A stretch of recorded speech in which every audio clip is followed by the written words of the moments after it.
Halo teman-teman semua, kembali lagi dengan saya Mulia Primanta.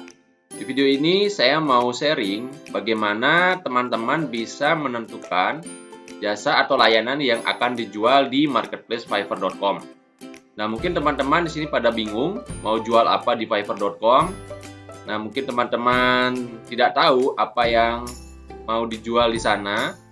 Nah, berikut saya berikan beberapa tips supaya teman-teman bisa menentukan layanan atau jasa apa sih yang harus dijual di fiverr.com supaya teman-teman bisa mendapatkan tambahan penghasilan dari sana.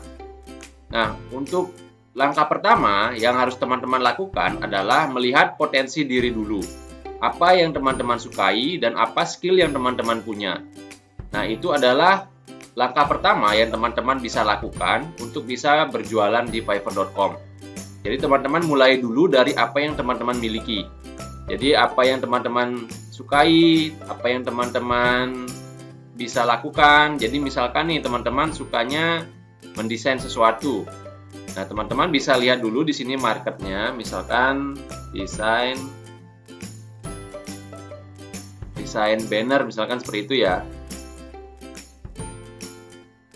Nah, desain itu jenisnya juga ada banyak dan ada banyak sekali media yang bisa didesain.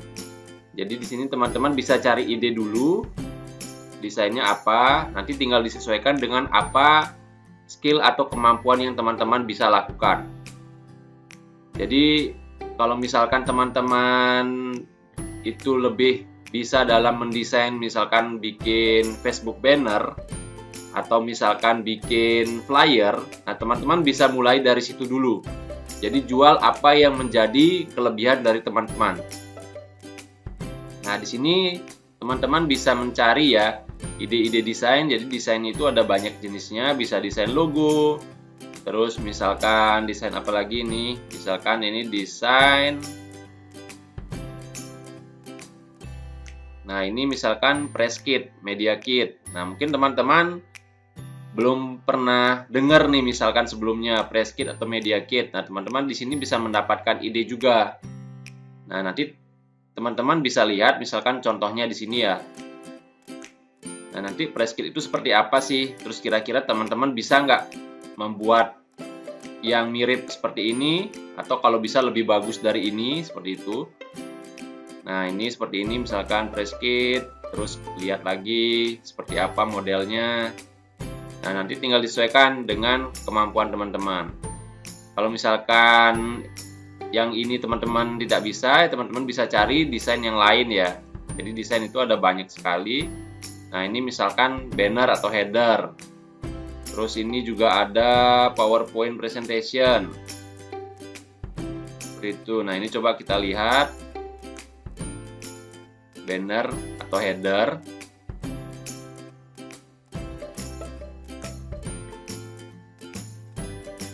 Nah, ini ya, misalkan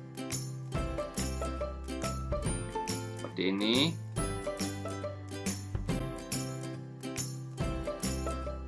Ya, ini harganya $35 untuk satu desktop banner JPEG or PNG format. Nah, ini harganya $35 teman-teman untuk satu desain. Nah, cuman mendesain ini aja bisa dapat $35. Nah, bayangin kalau misalkan teman-teman juga menjual layanan yang sama. Nah, teman-teman bisa menjual dengan harga yang lebih murah dulu ya, karena ini top rated seller. Ibaratnya dia sudah lama, sudah mendapatkan rating yang banyak. Nah, kalau teman-teman mau masuk ke deals ini, teman-teman bisa set dengan harga yang lebih rendah dulu, karena teman-teman baru memulainya. Seperti itu. Nah, ini padahal desainnya simple sekali ya. Nah, teman-teman bisa mendapatkan ide dari sini juga. Nah, coba kita lihat lagi desain yang lain. Nah, misalkan kita lihat di sini, ini logo, terus ini logo juga. Nah, jadi ini mayoritas ini logo ya, desain logo. Nah, di sini kita bisa searching lagi ya, misalkan desain, kita lebih spesifik, misalkan desain banner, seperti itu. Jadi supaya yang muncul itu spesifik desain banner. Nah, nanti teman-teman bisa lihat lagi di sini idenya ada apa aja yang desainnya. Nah, kalau misalkan bingung kata kuncinya mau masukin apa, nah teman-teman bisa lihat langsung di kategorinya di sini. Ini ada kategori ya. Jadi graphic and design, digital marketing, writing and translation. Nah, masing-masing ini nanti ada subkategorinya lagi. Jadi misalkan graphic and design nih. Misalkan kalau kita klik,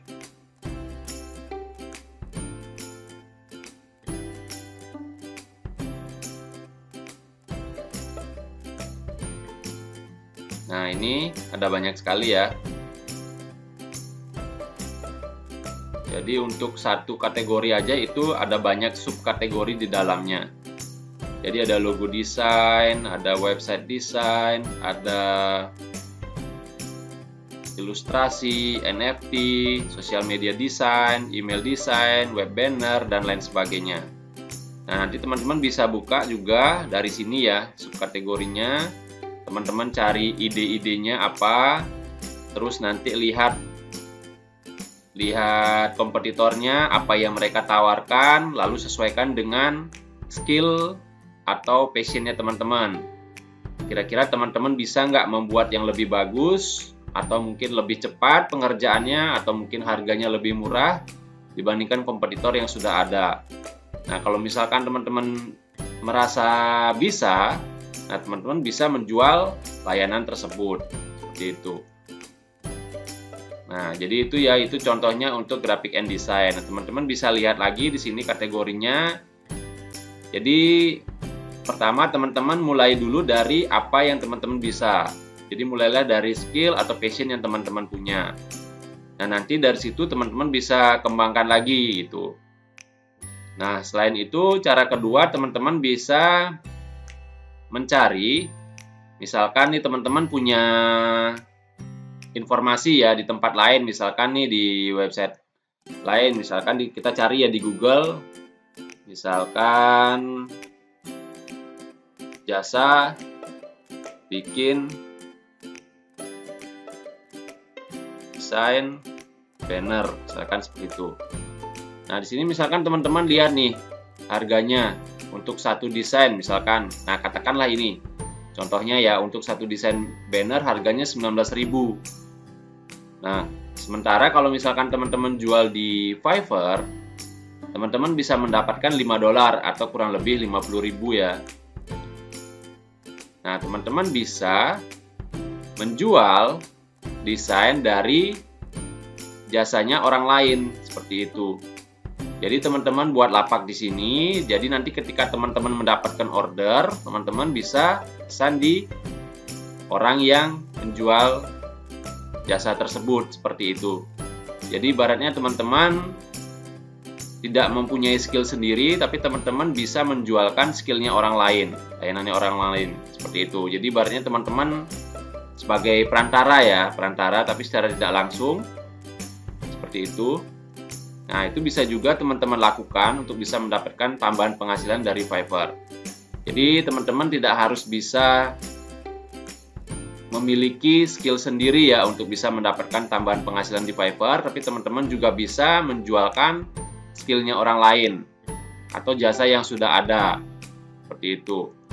Nah, itu caranya. Jadi kalau misalkan teman-teman melihat ada layanan di tempat lain dengan harga yang lebih murah, nah teman-teman tinggal pindahkan saja, jual di Fiverr dengan harga yang lebih tinggi seperti itu. Atau mungkin teman-teman mempunyai saudara atau kerabat yang bisa skill tertentu, skill apapun itu, entah graphic design, entah digital marketing, entah menulis artikel, voice over, dan lain sebagainya. Nah, teman-teman bisa juga ajak kerjasama. Jadi, profit sharing dengan orang tersebut, seperti itu. Jadi, akan sangat menguntungkan bagi kedua belah pihak, karena bisa mendapatkan tambahan penghasilan dari marketplace Fiverr. Seperti itu ya. Jadi teman-teman bisa mulai coba untuk berjualan di sana. Jadi intinya teman-teman mulai dulu. Jadi kalau misalkan tidak punya skill sendiri, teman-teman bisa cari atau kerjasama dengan orang lain. atau menjualkan skillnya orang lain. Seperti itu. Sekian dulu video kali ini, semoga bermanfaat. Sampai jumpa di video berikutnya.